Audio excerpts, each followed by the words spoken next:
네, 지금부터는 좀 무거운 주제를 다루겠습니다. 지난주에 닷새 사이에 10대 청소년 3명이 스스로 목숨을 끊었습니다. 우리 사회가 돌아볼 지점이 있겠죠? 이수정 경기대 범죄심리학과 교수 모시고 이야기 나눕니다. 자, 교수님 어서 오세요. 네, 안녕하십니까. 자, 10대 여학생 한 명이 극단 선택하는 모습을 생중계하는 네. 사건이 한 번 있었는데 네.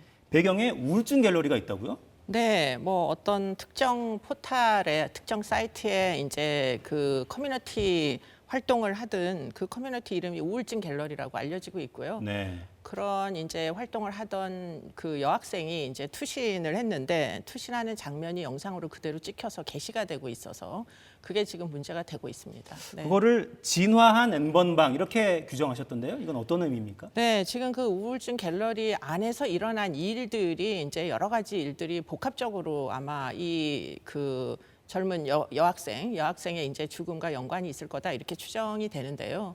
일단은 이제 이 여학생의 경우에 이제 그 영상에 남아 있는 모습을 보면 일반적인 이제 우울증, 중증 우울증으로 이제 극단적인 선택을 하는 사람의 영상이라고는 좀 적절해 보이지 않는 태도와 행동들이 있습니다. 마치 뭐 정서적으로 굉장히 고양된 것 같은 마치 무슨 약물이나 흥분제를 먹은 듯한 이런 이제 모습들이 있다 보니까 이 이제 소위 우울증 갤러리에서 약물까지 이제 사용이 된 거 아니냐. 이런 의심을 하게 되는데 뭐 아니나 다르게 우울증 갤러리에서 우울증 치료 약이라고 지금 오해를 하고 있는 게 이제 졸피뎀이라고 수면 마취제입니다. 그것을 이제 10대들에게 뭐 이리저리 전달하는 이런 일들도 일어나고 있고요. 또 한 가지는 이제 성적으로 매우 부적절한 대화가 오고 갔다라는 건데 문제는 아마 추정컨대 이제 성착취 행위로 인한 피해자들이 다수 존재하는 것 같다라는 제보들이 이어지고 있고요. 그래서 극단적인 선택을 한 여학생들이 지금 미성년자들이 꽤 여러 명 존재한다라는 제보들 그런 것들이 지금 올라오고 있는 와중입니다. 그러니까 우울증 갤러리라는 이 명칭만 보면 네. 실제로 우울증 진단을 받았거나 내가 지금 우울증에 걸렸나 이런 생각을 하는 친구들이 이제 모여들 것 같고 네, 네, 거기에 네. 뭔가 도움을 주려는 사람들이 같이 이야기하면서 뭔가 개선책을 찾는 그런 곳일 것 같은데 네, 뭐 실제로는 전혀 다른 모양이죠. 네, 뭐 친사회적인 기대를 가지고 생각하면 지금 앵커님이 말씀하신 대로 구성이 돼야 될 것 같은데요. 문제는 이 이제 그 우울증 갤러리에는 사실은 그렇지 않은 사람들, 예컨대 지금 우울증으로 고민을 하고 있는데 그런데 아이들이 사실은 우울증으로 고민할 때 엄마에게 쉽게 털어놓기가 어렵습니다. 네. 더군다나 혼자서 정신과에 가서 뭐 치료를 받기도 일단 어렵고요. 그래서 이제 그런 극단적인 선택에 대한 사고를 많이 하게 되는데 그럴 때 이제 아이들이 일반적으로 의논을 하는 대상자는 이제 온라인에서 사실 비슷한 생각을 가진 그런 아이들과 이제 서로 의논을 비대면으로 하는 경우들이 다수 존재하잖아요. 그런데 그런 취약한 아이들을 대상으로 무엇인가 이제 그 아이들을 착취하고자 하는 모든 이제 범죄자들이 지금 이 우울증 갤러리 안에 마치 이제 본인도 우울증인 것처럼 가장을 해가지고 지금 들어와서 이 미성년자 아이들을 대상으로 다양한 종류의 범죄를 저지르는 것으로 지금 보고가 되고 있습니다. 뭐 아무래도 이제 그 취약한 어디에도 의지할 데 없는 아이들이다 보니까 쉽게 가출도 하고 네. 또 그러다 보면 성매매에 연루되기도 하고 또 뭐 약물 요즘 청소년 마약이 굉장히 심각하잖아요. 그러다 보니까 약물에도 노출되고 그것이 지금 이 우울증 갤러리의 실체이다. 이런 것들이 알려지고 있어가지고 지금 이 이제 그 사이트를 어떻게 하면 이 커뮤니티를 어떻게 닫을 거냐 하는 부분에 대해서 많은 사람들이 문제 제기를 하고 있습니다. 근데 그 정도면 정말 닫아야 될 것 같은데 예를 들어 전문의가 정말 필요한 조언을 좀 해준달지 뭔가 정상적인 어른들이 필요한 조언을 이러면 네, 참 네. 좋을 텐데 네. 그렇게 움직이지 않는다면 닫아야 되지 않겠어요? 근데 업체 입장을 보면 이 게시물이 회사의 소유물이 아니고 이용자들이 자발적으로 올린 저작물들이어서 다른 곳으로 이동해서 글을 남기면 더 문제가 되지 않겠냐. 지울 수도 없고 이동할 수도 없다. 이 입장은 어떻게 받아들여야 될까요? 근데 이제 이게 사실은 우리나라의 현행법상에 바로 뭐 어떻게 보면 공백을 이제 시사하는 바다. 이제 경우에 따라서는 포탈의 사회적 책임을 지우는 나라들도 있습니다. 지금 이렇게 자살을 조장하는, 자살을 촉진하는 자살 정보를 마구 반복적으로 올린다거나 또는 이제 미성년자들을 성착취한다는 건 결국 인신매매거든요. 네. 아동 인신매매를 조장하는 정보들을 버젓이 올리는 이런 이제 포탈이 외국의 경우에 특히 아동 이제 성범죄를 엄벌하는 국가들의 경우에는 사실 이렇게 유지되기가 어려운데 우리 경우에는 경우에는 지금 이런 포털에 대한 사회적 책임을 묻는 그런 법률이 하나도 입법된 게 없어가지고 결국 포털에 올라와 있는 지금 이 자살 영상조차도 쉽게 삭제하기가 어렵다는 거잖아요. 그렇기 때문에 지금 이런 부분은 앞으로 법률 개정을 해서라도 미성년자들은 어쨌든 보호를 해야 되는 방식으로 뭐 여러 가지 대폭 개정이 필요하다 이런 생각이 듭니다. 네. 이렇게 했을 때 징벌적 배상금을 엄청나게 물리거나 뭐 그런 벌금을 나라도 엄청나게 있습니다. 물리면 네, 어떻게 이걸 손해배상, 방치하겠어요? 네, 손해배상 청구를 하는 경우들도 있습니다. 네, 그러니까요. 네. 그런 제도가 우리 사회에도 있다면 포털이 이렇게 방치하지 못할 텐데. 그렇죠. 네. 네, 자, 또 충격적인 게 이제 생중계 문제인데. 네, 네.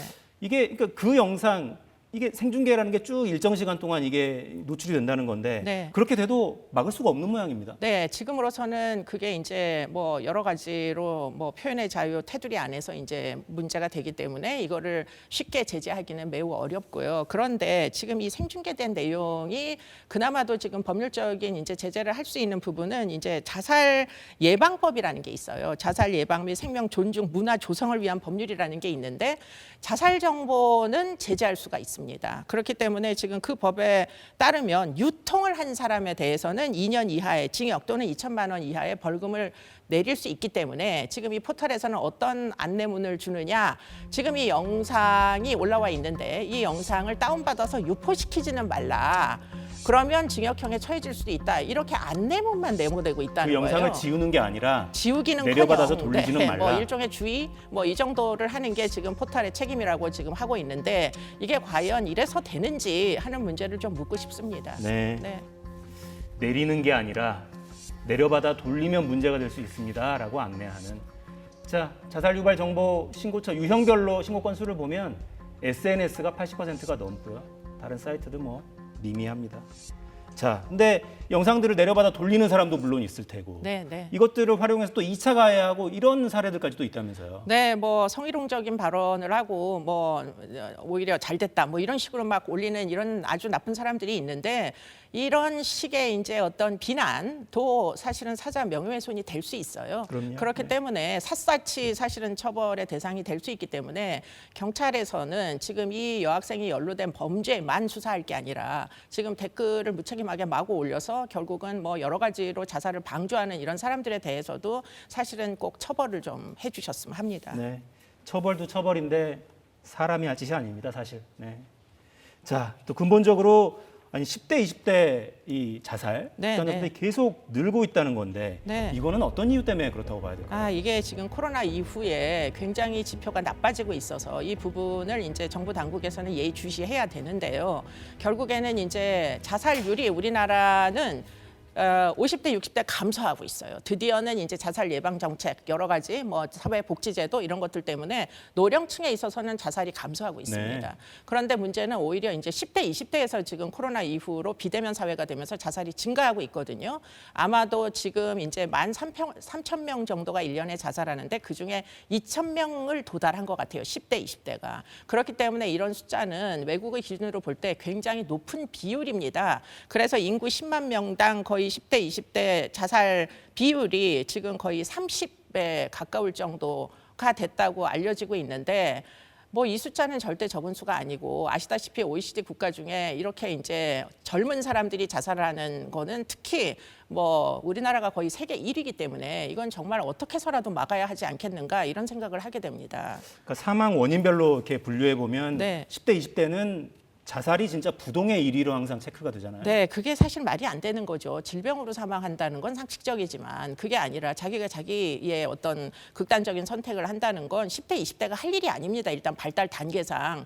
그런데 최근에는 초등학생 자살도 늘어나고 있어요. 그렇기 때문에 이게 온라인상에서 이 이제 미성년자들, 위험을 알지 못하는 미성년자들이 굉장히 많은 문제에 연루돼서 문제 해결을 할 수 없다 보니까 결국은 본인이 그와 같은 일을 이제 저지르게 되는데 일단 그런 차원에서 저는 이 극단적 선택이라는 이 선택이라는 용어가 굉장히 잘못된 것 같다 이런 생각을 많이 하게 돼요. 왜냐하면 자살은 굉장히 비난을 받아 마땅한 일입니다. 문제를 해결할 생각을 해야지 어떻게 해서는 회피를 하는 그런 자살을 우리가 뭐 용인하고 뭔가 이렇게 관대하고 이렇게 동정심을 유발하는 이런 식으로 취급해서는 한국 사회가 안 된다. 왜냐하면 이건 절대 선택이 아닙니다. 그러다 보니까 아이들 입장에서 보면 자살도 선택이 될 수 있다라는 착각 예컨대 자살 판타지 때문에 뭐 문제를 해결해 보려는 이 용기를 포기한 채 만약에 이런 선택을 하는 어린 학생들이 있다면 이건 정말 사회적 책임을 져야 된다는 생각이 듭니다. 네.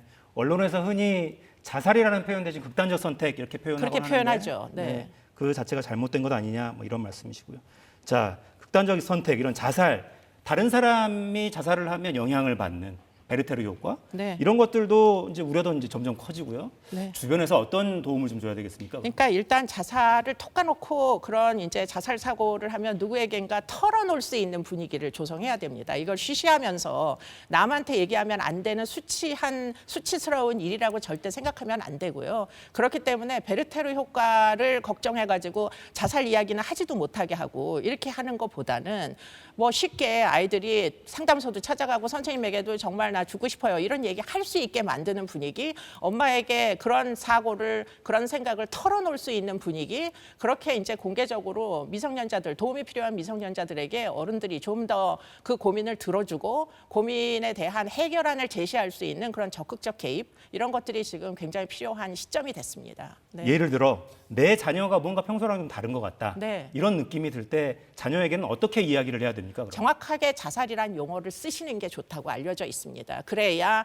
이 아이가 무슨 생각을 하는지 정확히 알면서 그러면 결국은 도움이 전문가에 의해서 필요한 거죠. 왜냐하면 자살과 같은 사고는 정말 우울증도 아주 심각한 우울증에 도달하거나 아니면 아주 급속히 뭐 트라우마를 경험할 때 급속히 드는 생각이거든요. 그렇기 때문에 이거는 엄마가 그냥 좋게 훈계해가지고 해결될 일이 절대 아닙니다. 그렇기 때문에 전문가의 조언을 꼭 받으시길 부탁드립니다. 네.